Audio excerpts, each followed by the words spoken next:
Hello, everybody, and welcome to another episode of Roleplay Chat. I'm Matt, a game master who can't stop talking about role-playing games.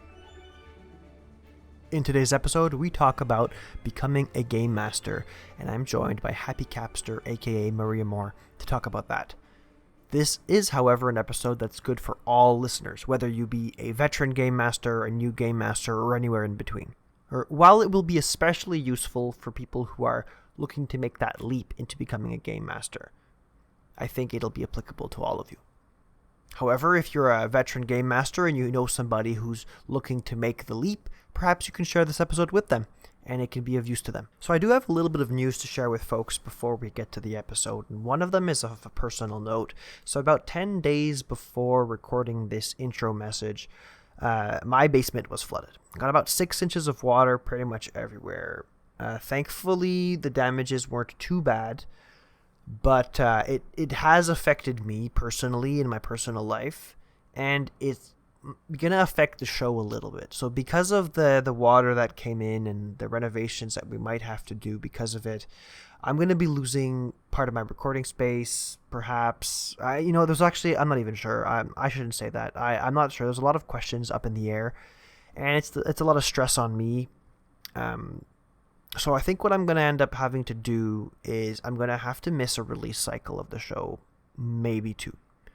I'm really sorry about that. The show is something that's really important to me, but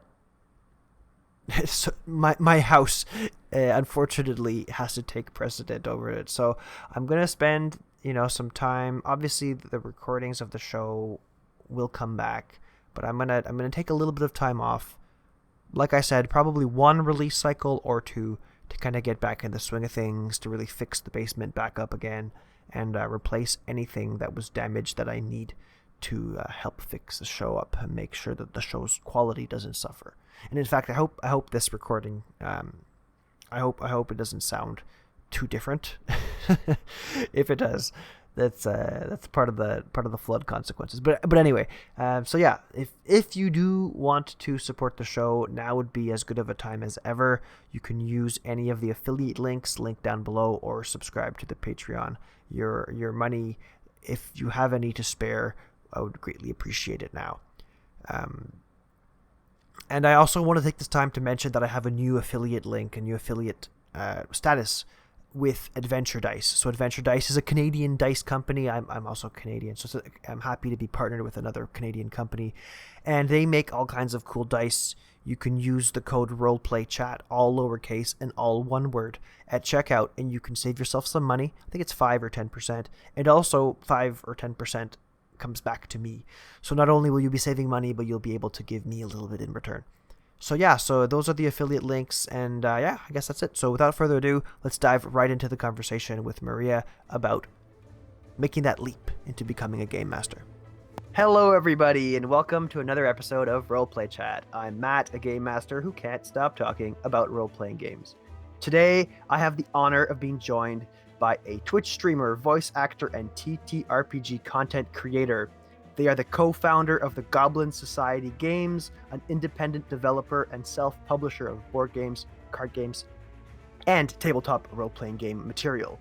They are also a cast member on Waffle Maple Syrups and Only Play Wizards actual play games, and have hosted their fair share of TTRPG discussion panels at all kinds of conventions across the United States, the world, who's to say.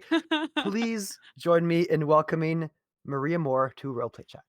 Yay, it's me. Hello. Hello, hello. that was so I wasn't expecting like a a scroll unfolding of now entering. That was You have so many oh, achievements that the scroll it's has to be rolled out. Yeah, the red carpet is...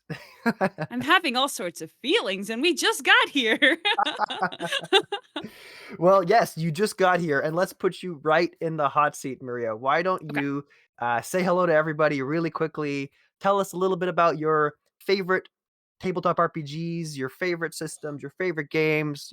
All give us some of that juicy context, and also let us know, where people can come and listen to your wonderful performances and buy your amazing products. Okay, good gravy. Well, I'll get those last two things out first. Um, as was previously stated, I am a cast member as part of Outcast and Outclass, a Pathfinder 2E actual play that is coming up on its 2-year anniversary Nice. over on Waffles Maple Syrup. Our second season is actually starting in the end of May, so coming up fairly shortly when it comes to the time as of this Yeah. recording. We're super hyped about that. And then simultaneously, um I am part of Abraxas's Precipice, which is the Expanse TTRPG over on Only Play Wizards, which is also ironically coming up on its 2-year anniversary. Um, so lots of anniversary stuff. But that's where you can watch me right now. I've done other stuff on Waffles Maple Syrup, including Delta Green. I was part of their campaign for that, and a bunch of one shots. I recently, if you want to watch me run something, I was on Greater Restoration, their most recent charity event. I ran the company, a a corporate satire horror TTRPG system by Logan Dean. Hmm. Um, and it's that to piggyback into the rest of this, that's one of my favorite TTRPGs right now. That's Um, cool. That sounds like an interesting mix of, it corporate, yeah. dystopian horror like that. Yeah, yeah, it's like a Cool. corporate satire, so it's exactly what it sounds like. It's you play as employees of the company and get thrust into these kind of supernatural the things that average normal you're just regular people put into Mhm. these extraordinary situations because of the company and having to do a job to do something that is like, get this classified research that no, we're not going to tell you why you need to get it, but you got to get it because it's part of your job. Um Yeah, yeah, yeah. and so it's very good, very simple system, very easy to pick up and learn and to play. Um, and Logan is a fantastic, wonderful human being who also has a very lovely and dry sense of humor, so it works really well with the system. Awesome, um, awesome. but other TTRPGs of note, Pathfinder 2e, obviously, I've been playing it for almost 2 years, but I didn't play it until I started playing it on an actual play game thing, and it's scratching a lot of itches that other large TTRPG systems could not, which is very very cool. We actually just had like a talk back of season 1 and talked a lot about Pathfinder stuff, so you can go and look at that at Waffles Maple Syrup. But less known systems besides the company.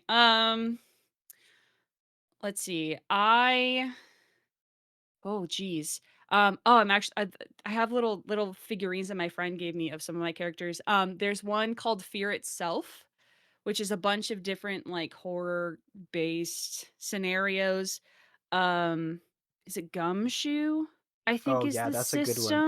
That's the, like, detective one, right? It's the Yeah, so yeah. Gumshoe, I think Gumshoe is the system that Fear Itself is like it's kind of like Powered by the Apocalypse, but you have Monster of the Week, and that's a Powered by the Apocalypse game. Fear Itself Yes. is a Gumshoe game, but it's like very horror-based scenarios of, like, ghost hunting, we did that once, and all this sorts of stuff. But it was really, really it was very, very fun to play, and you can also actually watch that on the Mythos Mystery Society. I'm everywhere. Like, listen. But I did a bunch of games on the Mythos Mystery Society, all of them very comedy, horror-based, silly, fun times, but, Fear Itself is one of the ones that you can find on there. And I could talk about all I've played Yeah, so yeah, many game yeah. there I've played so many. Well, that's good, that's good. That means you Yeah, have a very wide breadth of I have experiences a that you can draw huge from. nets, huge net Yeah, that I've yeah, cast. and I'm really excited to talk about how your advice for new game masters might differ actually based Ooh, on what system they want to explore or what systems they yeah. should explore first. But maybe I'm getting ahead of myself. I'm hoping that in today's listener group, we have a lot of folks who are looking to become a game master, who maybe have taken their first steps as becoming a game master or are just on that precipice, to join us, become one of us Mhm. in the One Game of Master us. Club. So yeah, I'm hoping that you're talking about player characters, creating player characters. It's very different from creating an adventure, creating a campaign, Mhm. having Mhm. something going ongoing. But there's some similarities there that I feel like a lot of people don't tend to notice. You're Mhm. thinking of the broad strokes of the personality of a character or the broad strokes of the flavor of a character. I think the same can be said about an adventure or a campaign Yeah. or a setting Yeah. that you want to run your games in. So 100%. yeah, so I know I shared some questions with you earlier, Maria, and Mhm. I might actually start us off in the part we're going to talk about three main categories today for people Mhm. listening. We're going to talk about first and foremost how to pick rules, systems, and settings for the Mm. first time that you Mhm. you run a tabletop role playing game. Mhm. We're going to talk about communication and picking people for your table, fostering an environment that's going to be the best for you to grow as a game master. I mean, this probably applies to anybody listening, regardless of skill level, but Mhm. especially at, Mhm. at the beginning, you want to have a certain space. And then once we have those two things discussed, let's get right down to the nitty-gritty of talking about how do you actually get started? Like, What do you let's do? roll What some will you dice do and with get these people at the hands? table. Yeah. Yeah, yeah, yeah, yeah. And and then of course for people on Patreon, we're going to talk a little bit about planning and how specifically Maria you plan for your games. And Y'all aren't gonna maybe you're not gonna wanna miss that because it's gonna be an a wild ride, I tell you oh yeah, let's go. that. I'm excited. I'm ready. I'm holding on. Um yeah, so that's going to be kind of our breakdown for today. So let's kick it off just talking about systems, settings, that kind of stuff. Okay. So, drawing on that parallel between picking a player character that fits our mood and the player character that we want to play, I think the same can be said for your campaign. I think it's Mhm. especially important at the beginning to pick something that you're going to be really excited and happy about running. Mhm. Absolutely. So, yeah, Maria, maybe I'm going to throw it off to you first. 'Kay. What kind of advice would you give somebody when they're sitting down, they're starting to brainstorm what they want their first adventure to be like that they're going to run, and they have to, they're faced with this decision of what setting am I going to run this in? What flavor is it going to have? Mhm. What kind of advice would you give them? So, I would always ask the question of what kind of story do you want to tell first? And again, be broad. We're not making cities, we're not making maps, we're not coming Mhm. up with any sort of important characters or anything like that. What kind of story do you want to tell? And by that I mean, do you want it to be and you pull from like media things that you are familiar with. Do you want it to be an epic fantasy quest like Lord of the Rings? Do you want it to be a scary sci-fi adventure like Aliens? Do you want it to be a less scary sci-fi romp through treasures and adventure-y questy things like in Treasure Planet? um do you want it to be a modern day, mystery noir, like political intrigue kind Mhm. of vibe? Um, that's the kind of thing I would suggest trying to figure out first before you get a story. Well, if you have a story, great. If you have like a general story you have in mind, you just don't have a flavor for it. That's the thing I would try to nail down first because there are so many systems out there um, that you can very easily get a bit overwhelmed. Yeah. There's not just there's some big heavy hitters like, D&D, Pathfinder, um, but there's so many other systems that if you have kind of a general idea, a general genre of what kind of story you want to tell, whether it's gritty and dark or whether it's a little bit more lighthearted, fantasy, sci-fi, anything in between. Um, it narrows the field down quite a bit. You can be a Yeah. little bit more focused in choosing the systems that you want. And then there's some systems that can go pretty much for any. any genre. Savage Worlds and Cypher systems are the two systems that come to mind immediately of being a very setting agnostic system that you can kind of put any kind of flavor or spin onto, uh, and it could work just as good fantasy or in space or the wild west of Americas or like anything in between there. So that's where I would start. Yeah, Uh, I couldn't agree more. I think it's especially, and I mean, I was guilty of it when I started my game mastering journey some 10 years ago. I thought the only option in front of me was playing Dungeons& and Dragons, I didn't mhm, even consider something else. I was mhm, like, "I wanna play this or that," and, like, it didn't matter what the skin of the game was. I thought that the only option I had was to play Dungeons& and Dragons. mhm, Now, that's not the case. If anything, I feel like there's, like, a TTRPG renaissance, and there's so mhm, many cool systems that exist out there. If you're listening to this and you don't know what to play, think of what Maria just said, what flavor you want it to have, and message me. Like, mhm. message You me can and also Maria. message me. Yeah, Yeah, let's go. absolutely. Give us your elevator pitch of what you wanna run. I'm gonna do my best to give you a system that you can run that in that's optimized for doing that, and not like, Mhm. you're not gonna find yourself 3 months down the road home brewing some Yeah. mechanism to make it more interesting because you ended up choosing D&D first, and now you're, like, trying to retrofit it Mhm, for whatever it is that you wanna run. mhm. And there's definitely a boon to home brewing your own stuff to systems like D&D or Pathfinder or these larger systems that are primarily high fantasy focused. Um, Mhm.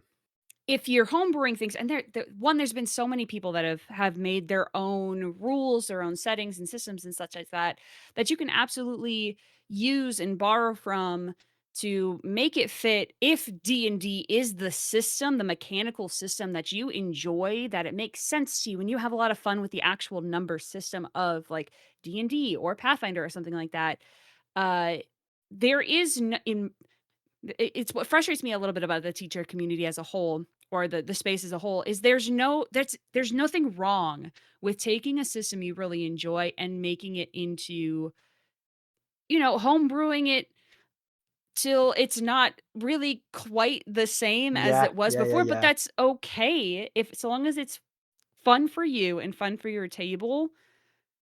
Don't let anybody harsh your yum, like Yeah, like that's fair. That's a really good point. yeah. Absolutely, Um, absolutely. But I will say, kind of as a counterpoint to that, not to harshing your yum, like, have your yeah. fun however you want.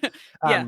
But as a counterpoint to that, one thing that might be easier for somebody who's new to the table is to find a Yes. game that facilitates a kind of play that you want, Mhm. kinda no strings attached. Right from the Um, get-go. yeah, Yeah. right from the get-go, and, I mean, you might wanna get into your game design toolkit right off the bat, but you Mhm. might not want to. And if that's Mhm. something that you're, already a little bit intimidated by, I think maybe it might be worth considering things like how crunchy do you want your game to be? And by crunchy, Mm. I mean, how many rules do you want there to be? Like, how Mhm. explicit is everything? Or does Right. it leave a lot to your imagination? And I think there's pros and cons there. If Mhm. I don't know, maybe I'll pitch that over to you first, Maria. What do you Sure. think would be a good place to start as far as, like, level of complexity of rules for somebody who's new to the hobby and new to the game master seat? Sure. This is gonna be one of the most unsatisfying answers. It depends. It depends on you as a person, what your relationship is with learning the rules systems.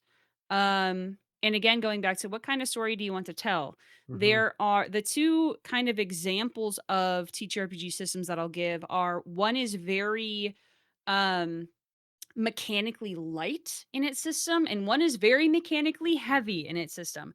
The mechanically heavy one, as far as the ones that I've played, Cyberpunk Red, is a very fun system. I enjoyed it, while I played it, but I was having a little bit of a struggle of getting into the system because there was a lot of, uh, adding a very seemingly random things together.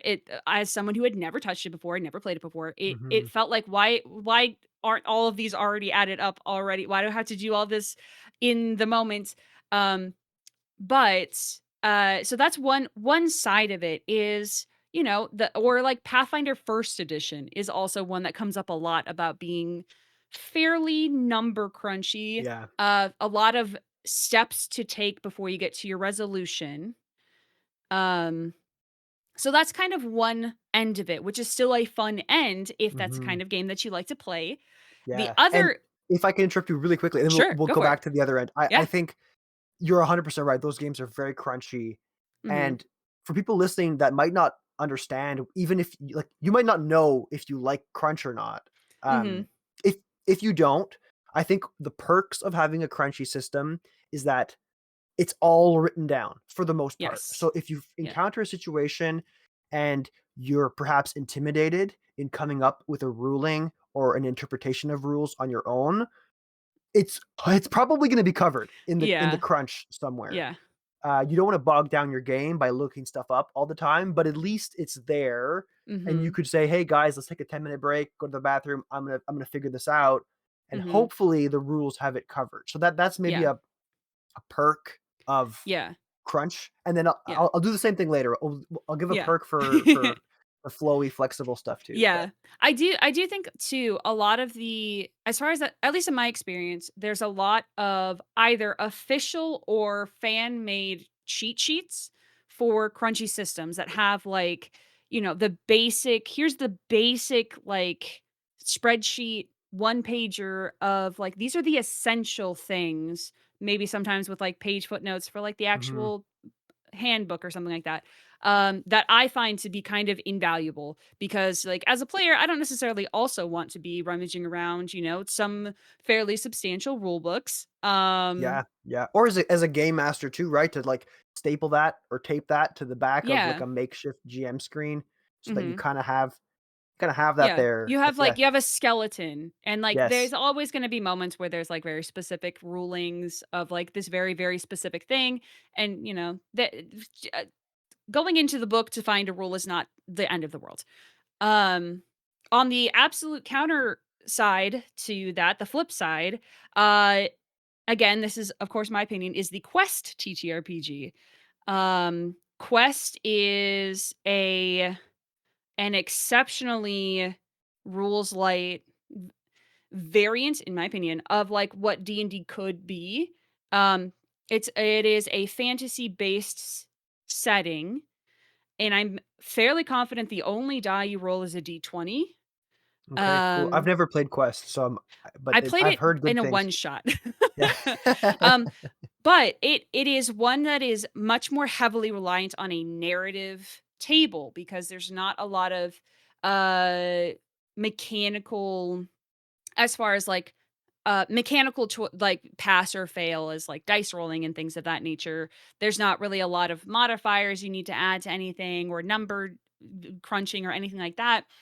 And so a lot of the conflict, a lot of the resolutions that happen, um, it's much more focused on everyone using it to verbally tell a story instead of using, the storytelling Yeah, aspect mixed with the randomness of numbers and statistics and all that sort of stuff. It's much more heavily narrative focused, which the boon of that, if you have a table that is comfortable, in the role playing aspect of it, can lead to exceptional role playing moments that aren't broken by the need for a mechanical role, yeah, which I think can absolutely. be very special if you have the And it right table gives you for it. a lot of flexibility, right, as a game A master lot of to flexibility. just make decisions on the Yeah. fly, Yes. call for roles, like you said, very less frequently, Yeah. so it gives Or kind of or more more control or frequently more if frequently. yeah, Yeah, that's true.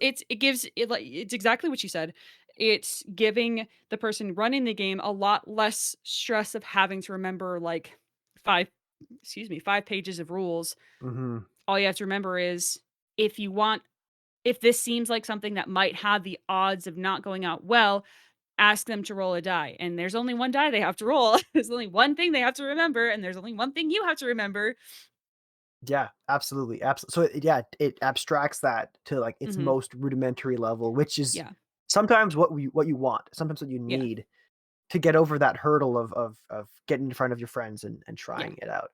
Yeah. So yeah, so I guess find yourself in there somewhere and Yeah. hopefully pick a system that matches.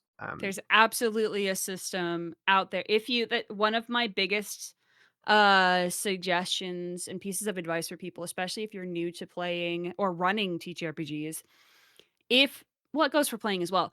If you play or run a system that doesn't vibe with you, that's okay because there are so many systems. Play around until you find the one that does vibe for you, that does mesh with how you tell stories and how you play games. There's no shame in not enjoying how a game is played. For example, Mhm, I don't enjoy playing in Quest because I enjoy a little bit more of that randomness, a little bit more of the structure that numerical mechanics give to my storytelling, to how I play games. Which is not at all to say that Quest is a terrible game and you should never play it ever, ever. No, I just don't enjoy playing it because I have fun playing other types of games, and that's okay. So very similarly to you, if you like the very crunchy mechanics, and you like doing the statistical probabilities and the math and like all of that stuff, and then you get that huge number and the huge hit, and it's great and it's epic and everything, chase that, mhm. please. For those of us who don't vibe with that, please chase it even harder. Yeah, absolutely, absolutely. One thing that I think though that people will often say, and it's something that I often hear when I ask people, if they want to try game mastering, there's often this fear about not knowing enough of the rules, not Mm, being familiar enough with the rules. mhm, And I mean, 100%, you should know you need to know the rules to a certain level, like to a certain mhm, degree. But I guess what I'd mhm. like to ask you, Maria, is to what extent do you need to know the rules in quotes? Like, when are you ready? Because you're never really going to be ready. You're never really gonna be ready. So coming to terms with you're never gonna be ready because no matter the amount of preparation you have with learning the rules, with preparing a story, with coming up with scenarios or anything like that, nothing's gonna survive contact with the players. Nothing is. It's going to be it's going to be much different than you can prepare for. And that's me saying that should I strive to make it not an intimidating thing. It should be a Hmm. rewarding thing because that means you don't have to put as much stress on yourself to learn the rules front and back. Um, I'll use D&D 5th edition as my example because that's the one I have the most experience running. Um, I played 5th edition since it came out, essentially, and so I played a couple of, campaigns before I started running my first game, and I didn't know a lot of the rules when I first did it. I knew, the different ability scores and what they meant. Um, I knew things like initiative, how to start combat. I knew how the combat economy worked, like an action, bonus action, and movement. Hmm. Um, and outside that, literally everything else I had to look up. That's it. That's basically it. When I was running the company TTRPG, bless Logan Dean, he put everything that you ever need to know on the back cover of like Oh, that's you open awesome. the front cover and it's just one it's just one little this is everything you need to know to play this game. Um but the first time I ran that, uh I kept looking for more rules and there just weren't any. It was just like, hey, you roll D10s and you need a high number and if you don't, well, it's not good. Yeah. That's But, basically it. that's a really good point. I think knowing the central resolution mechanic of a game, I think Yes. is important, and Yes. understanding, like, the s the s the scale the scale is the wrong word, the range that Yeah. that can have, and, Yes. like, what really good looks like and what really Yes. bad looks like and Yeah. everything in between. Yeah. I think if yeah, like you said, this understand the character stats and skills and stuff.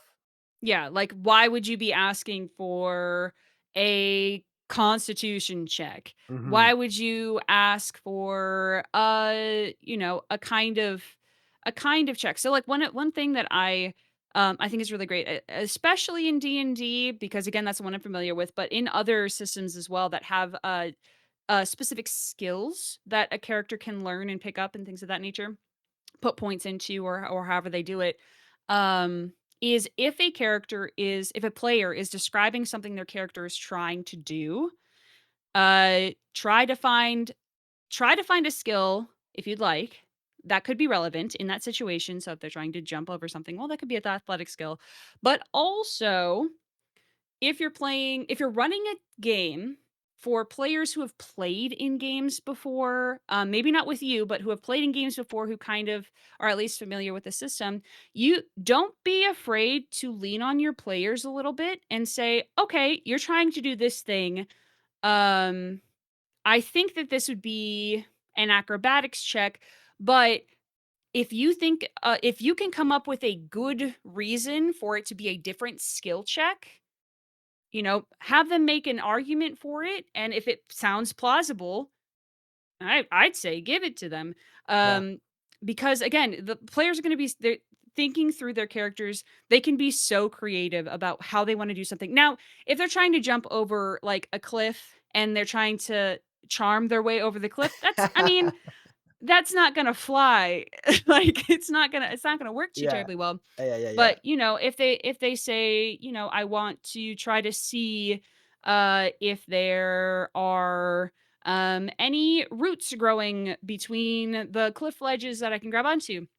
Maybe you have them make something like a investigation check to get an advantage on that, and then maybe they make an athletics check to climb up it, or something like that. But that Yeah. goes Yeah, yeah, yeah. in that goes into, at the very least, knowing the general idea of what these general stats are, like strength and constitution and all these things, the big numbers, and then inferring what these skills might be used for.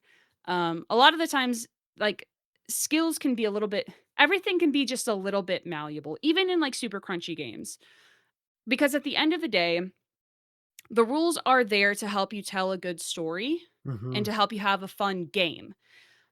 And if kind of squashing the rules just a little bit makes for a little bit more fun for you, makes for a little bit better story for you, just get a little wibbly wobbly with the rules sometimes. If Yeah. somebody says, I want to charm this person to get me over the cliff, listen, that's fantastic. And we'll probably all laugh about it, whether you succeed or fail. Yeah, you're right, and I think I'll add, if it makes it more fun or if it makes it less stressful, right? If you're Mm-hmm. losing sleep over, like, "I don't know what the difference between a perception check and an investigation check is," don't like, you don't have Don't, to. You could yeah. quite literally use them interchangeably for your first game. People probably won't notice, or if they notice, the worst that they're gonna say is after the game, they'll say, "Hey, usually perception is this and Mm-hmm. investigate is that." And this kinda segues me into the next part, is Mm-hmm. picking the right people to play Mm-hmm. with. Mm-hmm. Um, I think that this is, like, the number if you're gonna take away one thing from today's conversation, I think that's the thing, is make sure you're picking people that you trust, that you can have honest and open conversations with about you trying out the game master seat. I Mm-hmm. think that that's, like, the number one piece of advice, but I'm maybe getting ahead of myself. So, um, let me throw this over to you, Maria. What kind Mhm. of advice can you give people listening on how to pick the right people to play their Mhm. first, like to run their first tabletop role playing game with. I'll say this with the clarification that this is specifically for off-stream games. Because for Yes. recorded and streamed, actual play games, it's a very different I could have an entire episode just talking about that. But for at-home games, for your chill gaming store games, for your, weekly, biweekly, monthly, whatever, hanging around with new friends, old friends, anything like that. Um the suggestion that I have is be very upfront telling people, "Hey, this is the first time that I'm running this game. This is the first time I'm running any game. This is the first time I'm running this system." Whatever the first is, um, being upfront with whomever you're inviting to the table. Because there's nothing worse feeling as a person who's trying to run something and you want to run it well and you want to do a good job and nobody knows that it's your first time. So like if you mess up, which is going to happen, by the way, it's going to happen quite frequently. It's gonna happen you know, forever, quite yeah. honestly. I don't think Yes, I've literally stopped. always. Yeah. But if you have this anxiety of, like, that fear of failure on Mhm. top of trying to fool everyone to "I wanna feel competent, I wanna feel like I got this all together," that's it you don't have to. You don't have to feel like you have it all together because you have to have fun. You are also a player at the table. You just happen to also know a lot of the secrets. So Yeah. breaking down that first barrier between yourself and whomever you're inviting to the table of, hey, I'm exploring, I'm learning, let's all have fun and learn together. I'll be patient with you, you be patient with me, and we'll all kind of figure it out as we go. Oh, I Um, love that so I think much. Yes, that's a 100%. great benchmark. Yeah. From there, assuming that you have, chosen a system that you enjoy, well, I'll give 2 examples. One is friends that you know and you already have an established relationship with, and one is if you want to, uh, make new friends and you're running it for people that you don't know. Um, Running games for people that you are friends with and you know quite well, um, is can be a little bit easier, especially if they are players who have played TTRPGs before. It can be a little bit less stressful, in my opinion, because assuming people have played TTRPGs before, they kind of get the TTRPG mindset of I'm playing a character and there's also rules, so we're gonna have fun telling a story, but we're also gonna be rolling just some dice at some point, and the GM is here, and we're not fighting the GM. Never tell a player, never have a player tell you that you're fighting each other. You're all working together. I will plant my flag on this hill. Everybody's working together to tell a story. It's never a GM versus players and vice versa. It's not even if you're playing a villain, you it's to advance the story. But uh having players who have played before is a little bit stress less. Takes a little bit of the stress out. You But definitely know what you're getting yourself into, right? Like, yes. you know, As far as "Oh, like this yeah. this person likes to joke around all the time," or "This person Yeah. really likes combat." So, like, Yeah. you can kind of lean on those and kind of know what to expect. I Yeah, a know it little bit more, can be yeah. intimidating, though, Mhm. I mean, they're both intimidating in their own right, but Yeah. running a game for somebody who has perhaps been running a game for you for a long time, Mm. Mhm. that's scary Yes, I because can you're feel like, very scary, yeah. this person plays a certain way, runs their Yeah. games a certain way, and I might be doing a departure from that. And I think it's Yeah. important to note that, like, that's okay. Like, Yeah. you have your own way of playing the game. You can try to Yeah. emulate that other person if you like the way that that game goes, Mhm.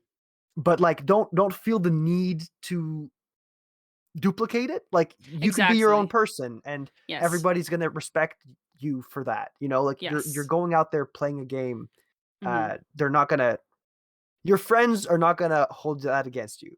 Yeah. You know what I mean? Like, And if they do, well, that's a different discussion you should have with your friends. yes, exactly, But, exactly. also to kind of piggyback off of that, if you I've had the first game that I ran was with included my spouse, who is the only person who had ever run games for me previously. Um, and there was a lot, at least in the beginning, of me, relying on him for rules clarifications, which is a boon.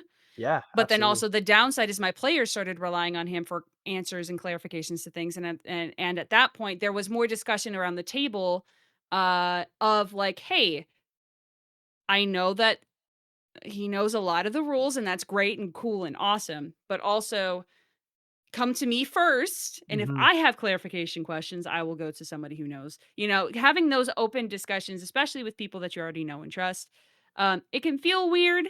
It can feel a little weird. But at the end of the day, like, hopefully you're all wanting to succeed. Everybody Yes, wants everybody yes. else to succeed. And so having those discussions of, hey, this is going to make me feel more comfortable and feel more like you all are trusting me with the story, or trusting me to help you guide you through the story. Those are the kind of conversations you want to try to have before it becomes an issue, before it becomes an anger thing, before it becomes hurt feelings or anything like that. Because that's going to start tainting your gameplay. And Hmm. it's a similar thing with if you are going with complete strangers. I think a lot more conversation needs to happen when you're going with complete strangers.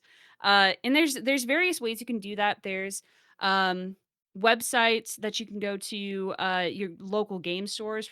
A lot of them have like signups for running games or playing in games, where you could get a very random assortment of people that you're playing with, and you need to, you know, learn these new people and also how they play games.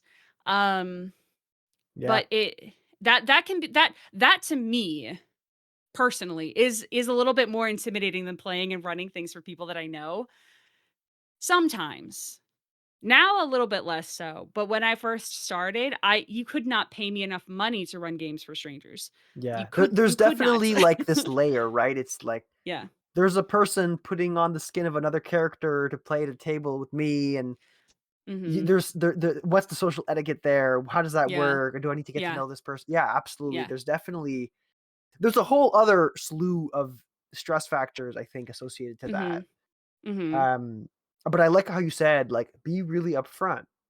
The Mhm. beauty of that is that because there's no real relationship with those people in the first place, that Facebook post on the like insert the name of your city here Mhm. tabletop RPG group, Mhm. you can say, "Hey, I've never run a game before, but I want to run a game, and it's going to be like this in this setting with like sci-fi and aliens."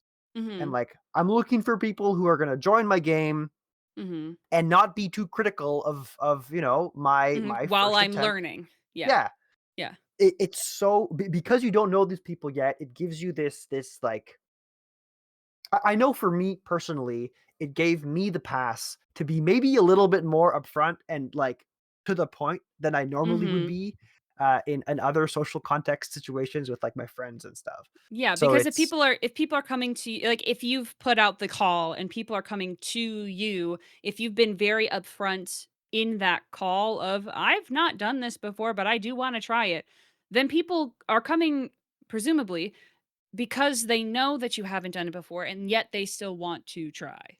mhm. Maybe they've never played before. You Yeah, all get to learn absolutely. together. Absolutely. We've talked a lot about open, honest conversation. I think that that's critical Mhm, for new game masters, existing game masters, everybody mhm, alike. But one place that often happens is session zero, mhm. and I don't want to get into too much about session zero because we've had an Yeah, episode on that, and it is super important.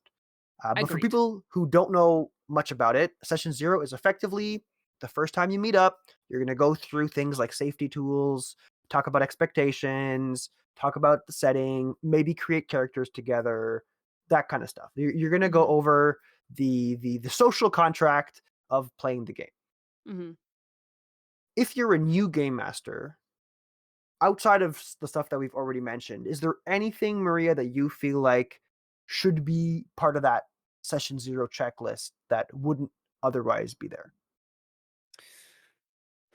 Um, I mean, you hit a lot of the, like, really big things that I always try to tell people to include in session zeros, whether it's your first time or your 500th time. Um, discussing what topics are and aren't allowed at your table, and you this is a big thing that I wanna make sure is very clear. You as a GM have as much say as to what goes on at your table as your players do. And that means topics of conversation. That means themes of your story. That means, themes of characters' backgrounds. Mhm.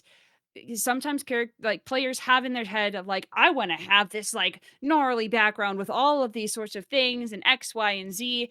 And for you as a person who then has to try to, in some way, deal with that in some way or another, you have to be comfortable portraying things. You have to be Yeah. comfortable verbalizing things and digging into topics.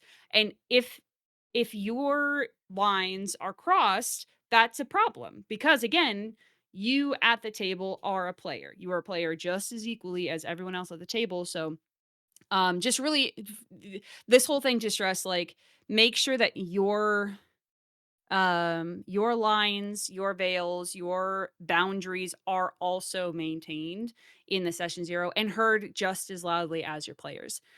Um, but beyond that, I I really enjoy making the session zero a time if you have um either a homebrew campaign that you've made up or you're running something out of a pre-written module or some kind of combination of the two. Session zeros, in my opinion, are some of the best places to just give a little lore dump, give a little history lesson, give a little bit of like whether before character creation's done, whether it's after character creation, if you do it during session zero. Um, or if you don't do character creation at all in session zero, if you do it kind of between before session one, Mhm. I like to use that as an opportunity to give the players get their brains engaged in the world just a little bit. You're not giving them like a 2-hour lecture on like the history of Farthendal and this king or whatever. No, the things that are interesting for this little tiny space that they're going to be starting their game in. And as you play, you can kind of introduce these bigger things or whatever if you want to, but um maybe introducing the places that the characters might be from or the starting location, whether it's in a town or whether it's in some caves or in a forest or something like that. Try to paint a word picture so that your players can already have in their heads a little bit of excitement for the next time that you come for when you start playing, when you jumping in with character hats on and everything. Yeah. Yeah, I yeah, like to yeah. I I like to like that. sprinkle that in a little bit. Yeah, that's fun. And you said something and you said it in passing, and I wanna, like, really nail in on it. You Sure. talked about, like, just tell people, like, the broad strokes. Just tell them, like, the starting place they're going to, not the Mhm. whole lore dump. Mhm. Um, I'm gonna add to that, you don't even need lore. Oh my goodness. Like, right? Like, 100%. you don't need Holy any of cow. that stuff, and I think we're gonna get to that, Yes. in the 3rd Oh, section I of our have conversation. so much anecdotes about that. Yeah, Jeez. you Learn don't need from my any of it. mistakes, everyone. Just know the broad strokes of what's gonna make you happy as a game master, Mhm. and I think you need to stay true to that. Yeah. At the session 0, say, "Hey, I wanna run a pirate seafaring game because that's Mhm. what I'm super excited about, and I know a lot about pirate history for Mhm. whatever reason." Mhm. There's If a somebody there comes there ar there's a system for that, by the way. If you Yeah, I want know, something 7th that is Sea is 7C. so good. Let's go. Let's go. But yeah, so if someone comes around and they're like, "Oh, but I was really hoping, to have like a political drama and like be in the courts of the king," like that's cool, but that's not me. Like I can't Mhm. run. That's not how I want to run my first game. I'm sorry. Like that's Mhm. okay to it's okay to have that conversation and have that Yeah. position. Yeah. Um, so, and anyway, yes, Mhm. don't stress out about the lore. Give them the like elevator pitch of what's making you excited Mhm. about running this thing, and then Mhm. go from there. And I Yep. like how you said, like, give them some seeds for their characters. Like, oh, maybe tell them about, oh, this one big city that, has these towers and gardens up on the roofs. That's it. Mhm. You don't need more than that because Yeah. it just gives them a seed of something to create their character. Yeah. And you will have the opportunity to plug that in Yeah. eventually later. Yeah. Yeah. And if it's something you scatter there at the beginning and then your players don't find it to be interesting, that's okay. That Mhm. means that's less work for you to do later, which I'm sure we're gonna touch on in Yes, just a yes, little yes, yes. bit. But yeah. All right, let me ask you one last really, really quick thing, Maria, and Sure. you touched on it, and then we'll move on to the more nitty-gritty advice. Mhm. Um, you talked a little bit about communication, about session 0 being very important. Mhm. One thing that is also equally important, and I'm sure we'll agree on that, is having, like, continuous check-ins, not Mm. only reserving those conversations for session 0. Mhm. But in the context of running your first game, it might be quite short, right? Like, it might Mhm. be a 3 shot or a 2 shot or something. It might not be, one of those, like, A never-ending 5-year games. campaign. Yeah. Yeah, um, which actually I recommend people do. Start with a small Yes. thing. Do, like, a Small little thing. story. Do Don't a don't stress chapter out. of your story. Yeah. Yeah. Yep. Um, how would you kind of put in check-ins and the conversation about check-ins or post-game briefs or things like, some of these tools for communication that people do in the real world outside of TTRPGs, Mhm. how does that play in, if at all, into, your checklist of things to sort of set up as Mhm. tools as a new game master? It's it's definitely something that I struggled with for a while. Um, the uh the concept of like asking people, "Hey, how do you feel like stuff is going? Hey, Mhm. how how does your character feel about what's going on right now?" It didn't feel natural. It didn't feel like I thought in my head, "Oh, if somebody has something about the game, they'll come to me and they'll talk to me about it." It never crossed my head of, like, initiating that conversation. Um, which I'm fortunate that, nothing everything kind of played through fine, but, how much less stress I would have been under had I been the one to be like, "Hey, how do you feel about how this last game went? How do you feel about this particular scene that felt a little stressful?" Checking in with the player as a player afterwards, and you can do it at the table if you're all very comfortable with each other. If everybody was like involved in a scene that went a little bit stressful, Mhm. um it if you're all comfortable talking as a group, um by all means do so, but then don't be ashamed to check in like individually too, whether it's over text or Discord or social media messaging or whatever it is, um to ask ask your players, is there something that you want to focus on? Is there something your character wants to focus on? Is there something that you were excited to do but we never got around to?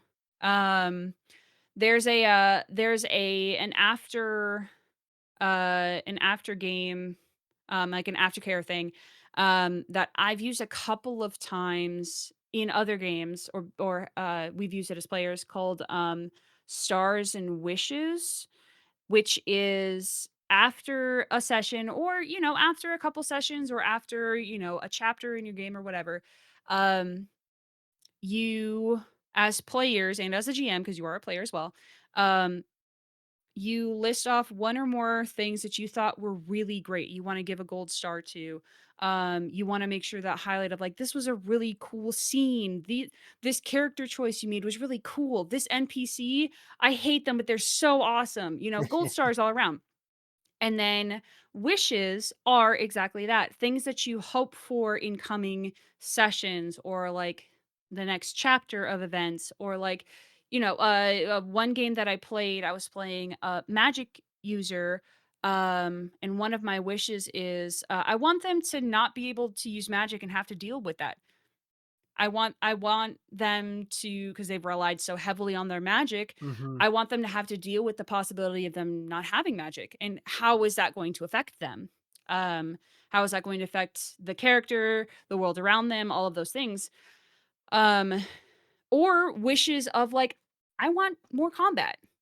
I Yeah. like combat, and I there hasn't been some for a couple sessions, and I'd really like to have some combat.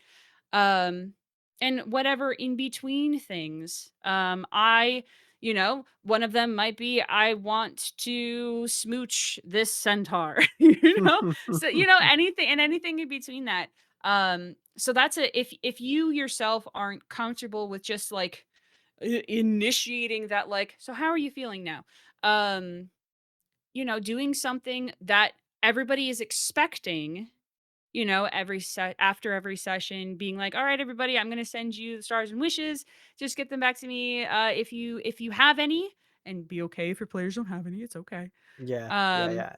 Yeah. but, like, opening the it kind of opens the door and gives opportunity for longer discussions. If somebody is struggling and they don't wanna bring it up because they don't wanna disrupt the game flow or anything, but they're like, "Hey, this path that my character's on is just like, I don't really enjoy it. I'm not really having fun, but I kind of don't really, I don't really feel like I don't know if there's an out or anything like that. I kinda wanna change characters, but I don't wanna disrupt things." That's a conversation that I have had a couple of times. Um, and then that's an opportunity for you as a person who's running the game to work with a player and say, okay, you're not enjoying this character as much. What are some options we can take? Either changing their, like, if you like the character but not their class, we can change that up in some way that's fun in the Hmm. story.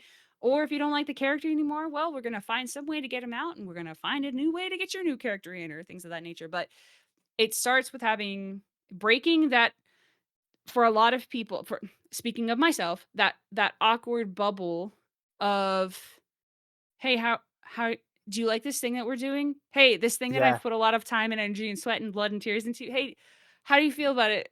Uh, and Yeah. be okay Can if me. people are being like, "I don't know how I don't feel good. I don't feel good, Mr. Stark," you know? Yeah, yeah, yeah, yeah. That's a really good point. I've never heard of the Stars and Wishes, and I think that's a really Mm, cool tool. Um, and I have to echo what you're saying, right? It's intimidating to bring it up. It's already mhm, intimidating to run the game in the first place. Now you're adding on this added layer of feedback. mhm, Um, I think asking questions individually or like on a Discord server that maybe you create for your game or in like a group chat or something. And the way you ask the question too, right? You can be like, what was something that you really liked about last game? mhm, Most people will be able to tell you something that, or what was something that could have gone better. Maybe you'll get some feedback there. But saying mhm. like open-ended questions about how are things going in the game might be a little more awkward, might be a little Yeah. bit harder to get like a genuine answer out of Mhm, your players. mhm. So just yeah, I guess consider that. Yeah. It's a great way to get it can be a great way to get feedback to Mhm. improve and feel even more confident the next game that you're Yeah. gonna run. I do feel Um, like it, at least in my opinion, is a little bit harder to do with people that you're very familiar with. I mhm, found that it's a little bit more challenging to approach people that I'm already familiar with and be like, "Hey, how did you feel like all that went?"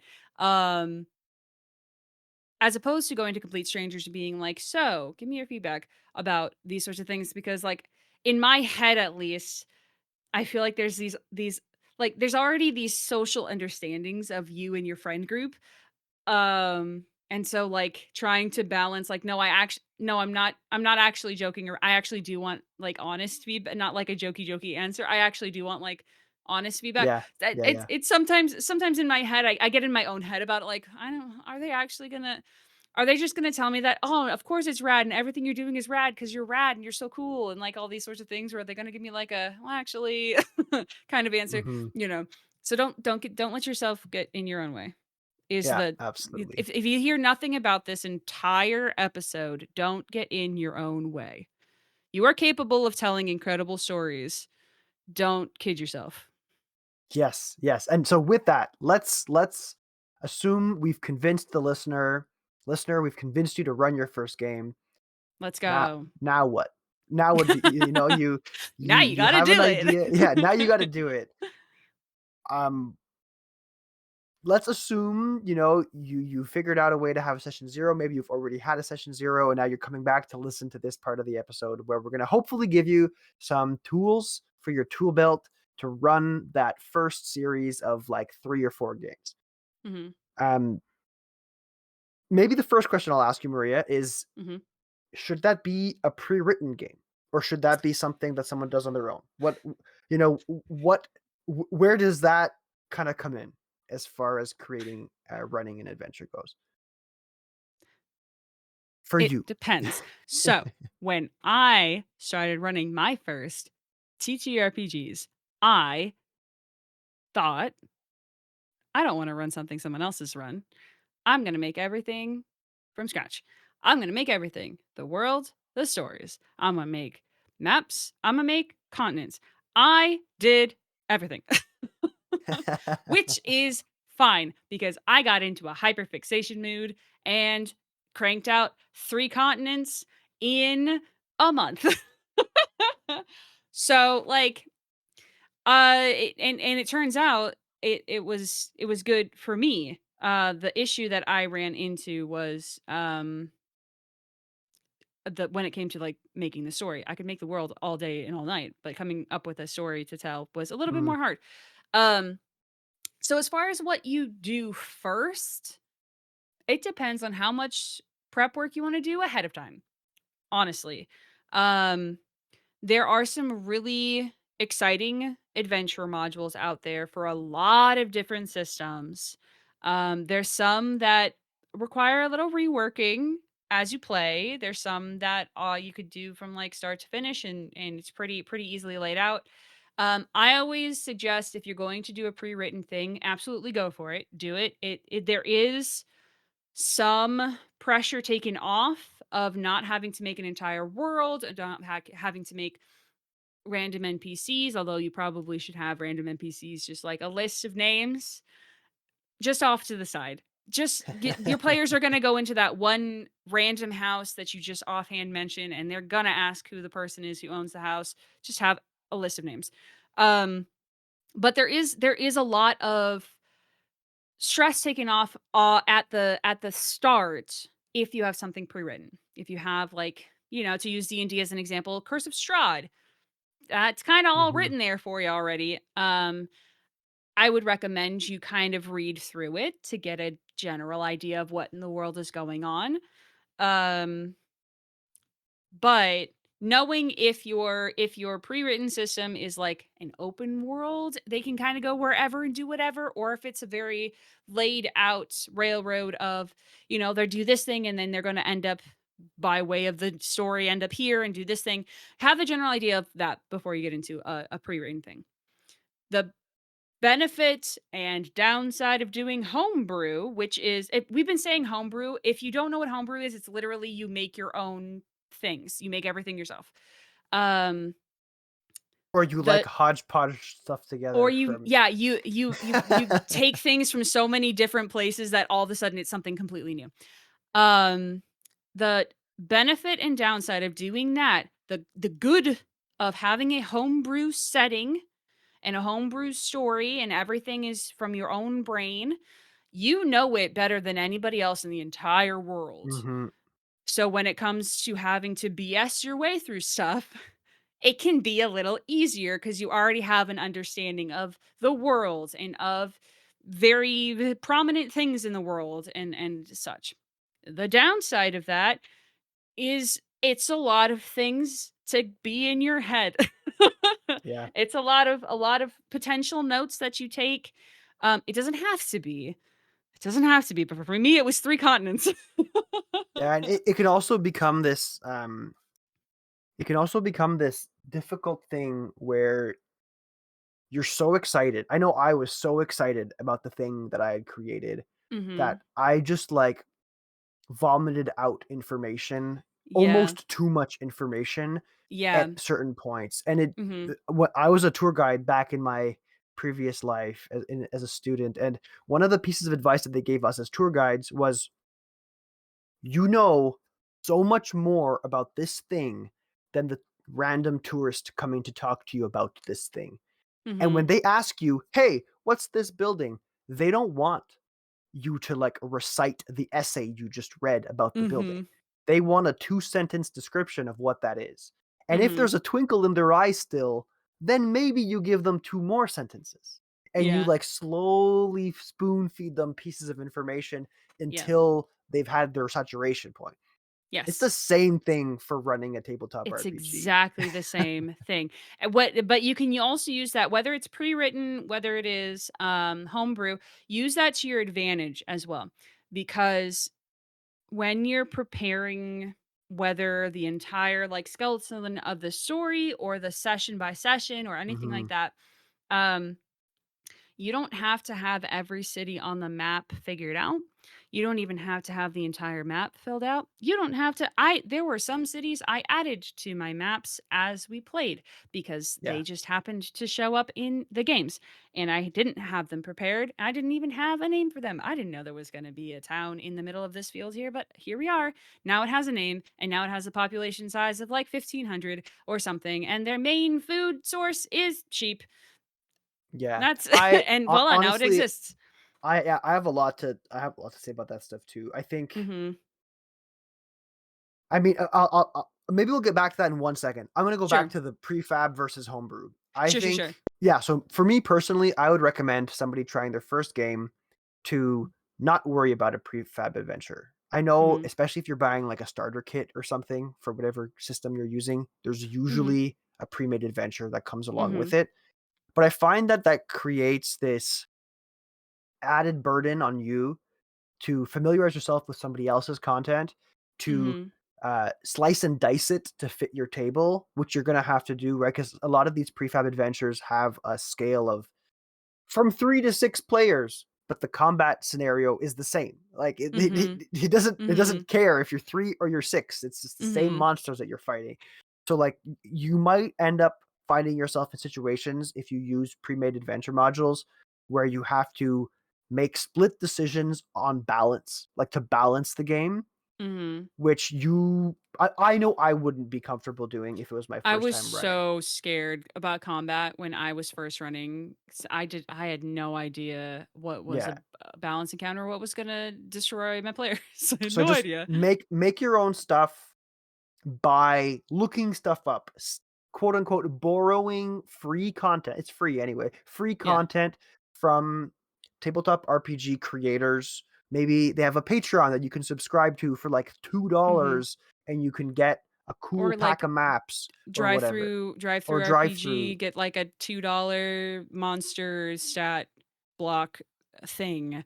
Or Yeah. like there are also like drive through RPG is a great place to find short pre-written adventures.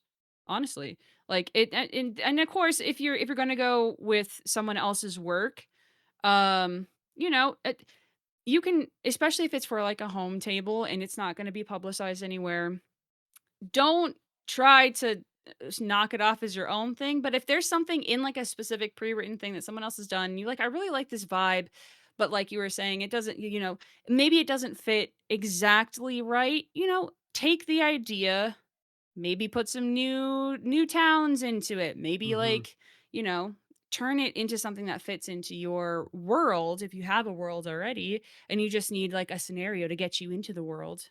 Yeah. Try to find something and then mesh it into what you've already got going on. Absolutely, absolutely. And yeah, and you know what? Now that we're talking about worlds, let's go into it. So Let's maybe you go. found an idea for a first adventure.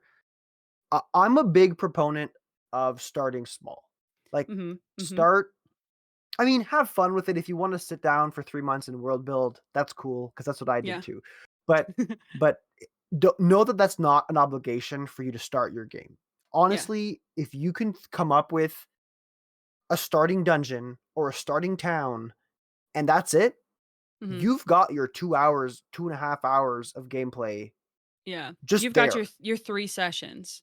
You've yeah, Like you know, you put them in the town, You have a cast of characters to like you said, Maria, a list of names. That's it. Like, as long as you have that as far as like geographic stuff sorted Mhm. out, you'll be covered. You don't need a Mhm. world map. You don't even need a region map. You Mhm. like, I think personally, get the place where they're gonna go delving in a dungeon or a cave or like a bathhouse with like an Mhm. evil witch at the top, whatever the like delving part of the adventure is gonna be, and then Mhm. get yourself a hub town, a Mhm. central place where they can go to like stockpile resources and rest and stuff. That's it. That's all you need. You don't Yeah. have to have a geopolitical conflict Mhm. or no like the demon lord is summoning and beasts are like invading forests. Whatever. You don't need any of Mhm. that. You can figure that out later. Yeah. Um, that's my position. Yeah. Maria, how do you feel about starting small, starting big? N- how much of the world really needs to be created from your perspective Mhm. when you're kickstarting an adventure as a game master? As little as you can possibly manage. Oh, I love that answer Um, so much. so, to go by my example, I had 3 continents that I essentially drew out. I had fairly large landmarks, and I have a background in theater, specifically in, like, the design aspect of theater, so, like, designing world maps and drawing maps and, like, doing that stuff. So good. Um, but, uh in reality, when I started my campaign, we were in one capital city for quite literally 3.5 months of actual gameplay time. Like in the game, it was, a little bit less than that. But like outside of the game, they didn't leave that city for a very long time. So I didn't have to come up with these, like, far-reaching like, one of the continents, I've had this homebrew setting since 2016, I think. One of the continents still is mostly unfinished. Like, it's almost entirely untouched because none of my players in all of my campaigns never went to that continent. They've never been over there. It's not really explored, which is fine. It's great. If I ever feel like a splatter of an inkling to maybe dig around in there a little bit, sure, fine. It's that chase that when you have it, but on a week to week or biweekly or however many times you play, you really only have to focus one circle outside of where your players are. So if they are in capital city of X place, um try to have some idea of what's going on in that city. If it's a big city, like mine was like a big city and had like rulers and there was some like political stuff going on. If your players are not connected to the politics of a city, they don't if you have it in your head, great. If you don't have it in your head, kind of leave it vague. Leave it very vague. Mhm. And if they choose to go down the political route, that's when you can start focusing on the political stuff. But if they choose, hey, we're gonna be little street cool kids and we're gonna run around in the sewers for a while because that sounds like fun and we don't want to deal with any sort of politics or highfalutin society or whatever. Great. Now you get to focus on the sewers and the Yeah. not Yeah. highfalutin parts of society. Um, so at the very, very start, um, by this point, hopefully, you should have an idea of what kind of characters your players are bringing to the table.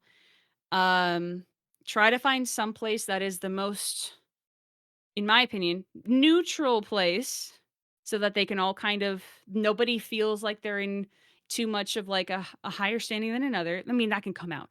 In my opinion, that can come out immediately. You can have kind of an a-hole character, kind of show up immediately. But um if you start off in this neutral space. Now, the neutral space could be in the middle of a haunted forest, but if it's a neutral space, everybody's on the same playing field.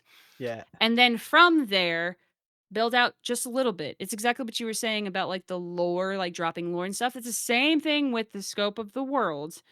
Your players are going to be so narrowly focused on what's going on right now that they might not even remember there's another continent for like a year after you've started Yeah, playing the game.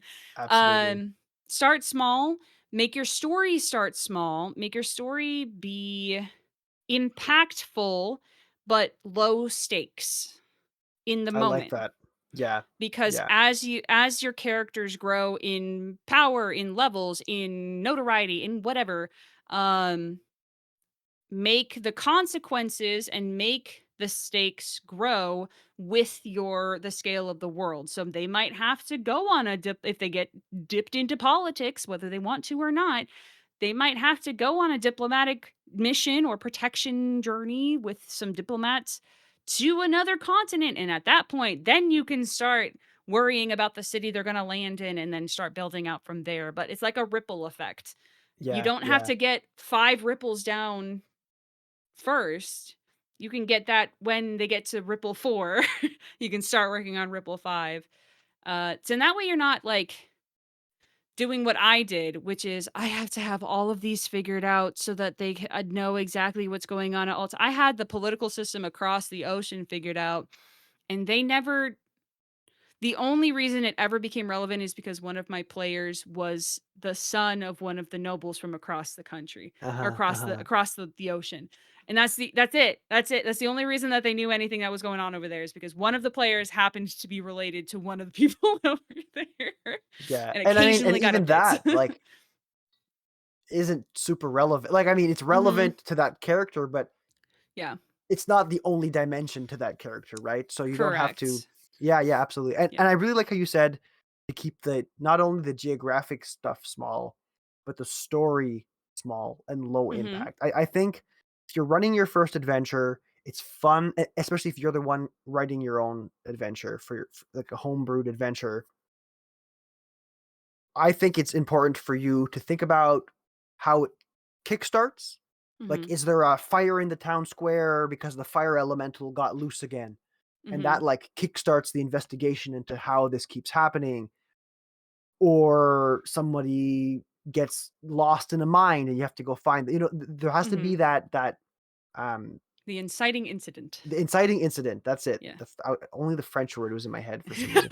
Um, and then I like to think of a really cool end to the story where it's like, Mhm. okay, they find the person at the bottom of the cave or the bottom of the mine, but that person is also now this like They're horrific the one creature. they're Like, the one that's been releasing the elemental in the town square, it turns out. yeah. So have those two bookends figured out, and that's it. Like, don't bother thinking about what's in the middle because your It's players are most certainly going to find the most contrived way possible yes. to get to the Yes. end. But Immediately. be excited about that ending thing. And I know Mhm. people listening might be like, "Oh, you're scripting out the ending that's what's going to be." Like, it's don't worry too much about that for your first game. It can be Yeah. a little bit on rails in that regard where you have the Yeah. beginning and you have the end and you can kind of play goalie where the end just kind of caps the end of the third adventure wherever Yeah. it is, you just kind of tag it to the end. Yeah. Um How they get to this climactic thing is up to the players. I mean, you give them options if you can. yes, yes, yes. But how they get there is up to them. And how they resolve it can be up to them as well. And that can affect like how it like closes out, how it trickles off into either a long campaign or the end of your this small chapter. Um but yeah, it's there's a I when I first ran my games, I thought that I had to run it like a book. And so I had everything written down, like all everything. Mm, There was so it if you listen, if I call me Thomas because this is a train and I'm the engine and we're going. But it it took me a little bit to really get comfortable letting go of the story and trusting that it's still gonna be a cool story, and I don't need to worry myself so much about all of the particulars because honestly, my players we keep saying this, but the players are kinda introduce such creative and interesting elements Yeah. that are going to be more fun for you to imagine how that could be relevant and good in this space, in this world, whether it's a character mentions a name of somebody that they knew growing up, or like, oh, there was this one town nearby where I used to live, and there's some weird rumors coming out of there, but I haven't really thought about it in a while. So, in like conversation like that, if that's kind of stuff that like is brought up in passing, you don't necessarily have to bring it up in the moment. All okay. Tools, this side tangent, DM's tools, literally everybody needs to have a notebook, a pen, writing utensil, laptop, something. You Yes. need to have a blank thing, a blank page to write down notes. You will forget people's names. You will forget how somebody sounded if you like to do accents or things like that. The human brain is only capable of remembering so many things. And little things that your players say in passing, whether in character, out of character, things of that nature, just write it down. Maybe you'll remember the context of it later. Maybe you won't, and you'll get to discover it all over again. Yeah, But, it's a really you know, good point. And that's yeah. the creative part, right? You If you're going into it with A, B, C, D, E, and E is the end, and that's the only way to get there, you're not gonna get, I think, the full GM experience. Yeah, It's a you'll lot more tell a fun. story, but it's only your story. Yeah, And it's way more fun to let your players yeah. spitball ideas, and like you said, Maria, sometimes they're gonna say something even out of character. They're gonna be like, I think, there's that big dark forest over there, and there's that mine over there. I think maybe the mine's a good place. Like, let's go check that out. Like, Mhm. let's go and see what's going on, because I Mhm. think that makes a lot of sense. They're gonna say something like that, Mhm. and you're just gonna be like, "Yeah, let's go. Mhm. That's it. You figured it out," even And though there also, was nothing to figure out in the first you place. may have had an encounter planned for the dark spooky forest, and now they're going to the mine. So then what do? GM tip right here, take your encounter that you were gonna have in the forest, reskin it, and put it in the mines. Yeah. That is work you have already done that you don't have to do it again. You just zhuzh it up a little, put on a different coat, and then all of a sudden you're not fighting treants, you are fighting, I don't know, bullets or something that's under the ground, or some other underground cave, like thing, ropers, to continue with D&D because that's, like, the only thing I really know as far as monsters go. Um, Yeah, yeah, but yeah, yeah. that Well, you know what? I'm looking at the time, Maria, and let's maybe Uh-huh. do like a rapid fire resource Okay. round where we talk Great. about certain things, and you just like throw out a couple of tools, whether that's Okay. something you've created or a friend of yours has created or something you've bought and you use in your own games that you Mhm. think would help a new game master Mhm. um to do blank.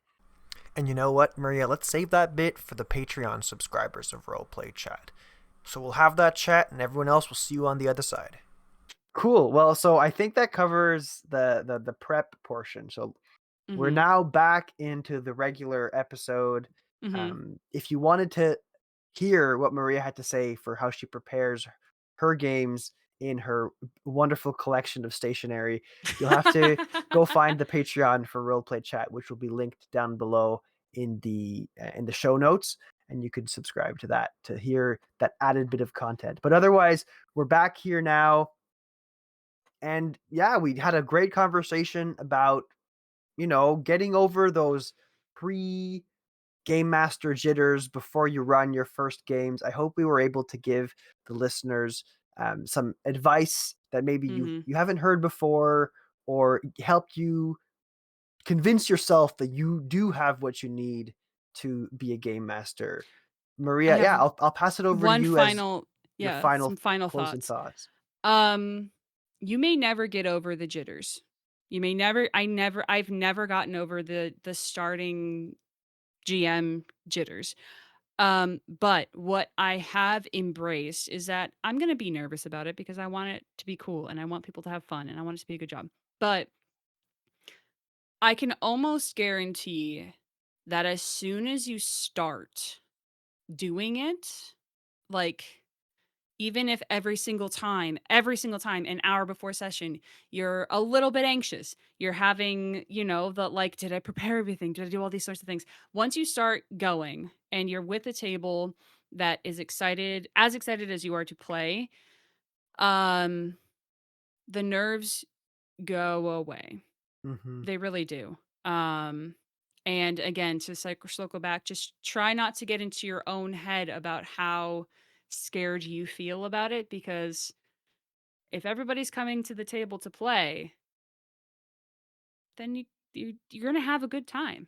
Yeah, You're and gonna have a and good I'll time. add to that. You're right, Maria. It's the jitters do always find their way back in some circumstances.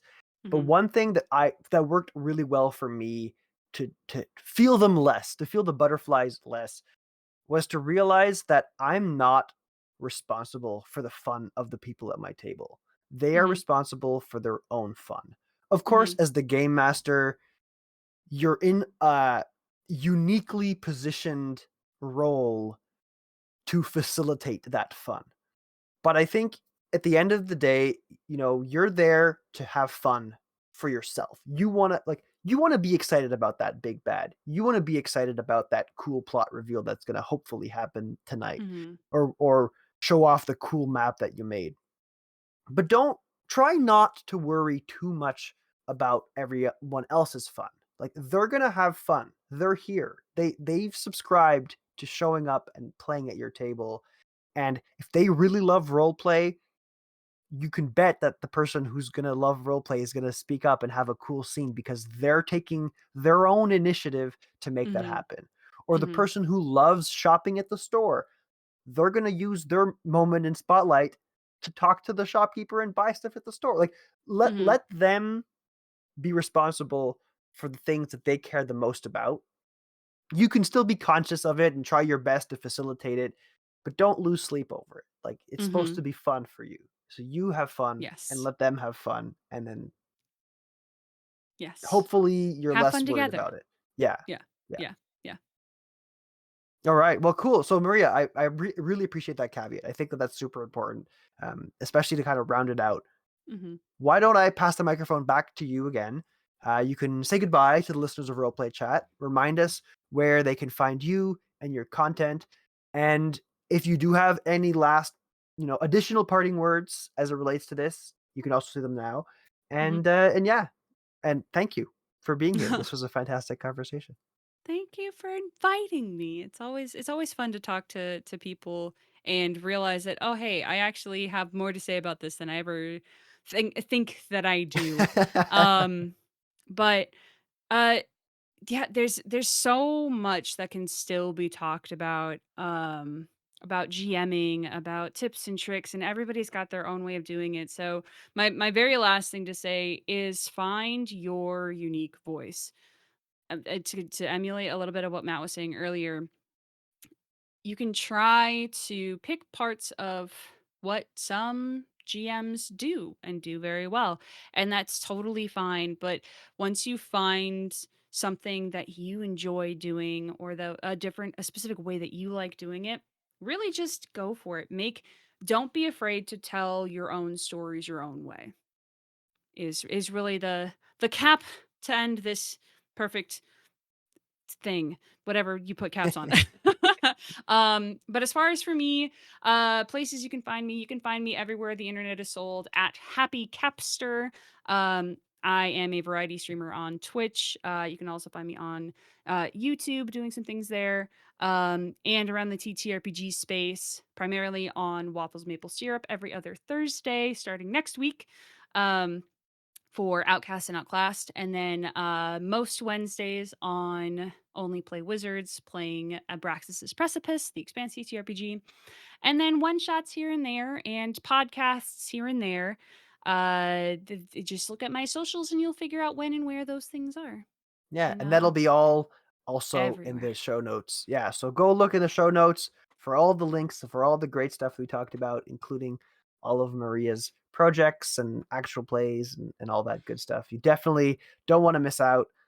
The Waffles Maple Syrups gang does a fantastic job with all of their production. So yes, 100% go check that out. And then I think you got some pretty cool stuff also on your TTRPG website, your publishing website. So why don't you talk a Oh little bit my about that gosh. real quick? Yes. I am the co-founder of Goblin Society Games. I also act as the community and production manager for Goblin Society Games. And we have currently released a 300 item magic item book for D&D 5th edition, as well as some little supplemental things to go along with that. That was our first production, or our first thing that was released. We also have the Lesser Magics, which is some new D&D homebrew cantrips, uh, and a not D&D related thing called the Kobold Grinder. That is a standalone game that you can play with 3 to question mark amount of people, and you play as little kobolds trying to go through a very, very deadly dungeon. um and it's a lot of fun. It's very, very silly, for a very silly game night. And we've got a good handful of things in the works, including a sci-fi setting book Cool. for Savage Worlds that's coming out later this year. So keep some eyes open for that. And then a bunch of other new projects that we hope to announce soon. So you can keep up to date on our website, goblinsocietygames.com. You can find us on Ko-fi, where we're going to be starting releasing a newsletter soon. And pretty much everywhere, either at Goblin Society Games or at Society Goblins. We're on most places there. Come say hi. Awesome. Yeah, that sounds great. So yeah, I can't uh, agree more that you guys often. Oh my gosh. I agree 100% that everybody listening to the show today should go check out Goblin Society Games. It sounds like you've got all kinds of cool stuff in the works. So I hope people can go check it out and support you there. Yeah. With that, if folks wanted to talk to me, reach out to me, you can always do that. It's roll_play_chat on all socials. If you don't want to be limited by a character limit, you can email me, contact roleplaychat@gmail.com. And a friendly reminder to spread the good word of Roleplay Chat with your table, with your friends, and with anybody who you like to geek out with. The more you spread the word, the easier it is for the show to grow. So thank you to everybody listening. Thank you, Maria, for being here to talk to me. It's been a wonderful conversation. Let's call it a chat. Let's go. Sweet. And a big thank you to DeMille's Wonderful Works for supporting the show on Patreon. You can join DeMille for only $2 a month. Have your name be shouted out alongside hers in this portion of the show. And I would also like to thank Pocket Bard for allowing me to use their wonderful music as the intro and outro song for Roleplay Chat.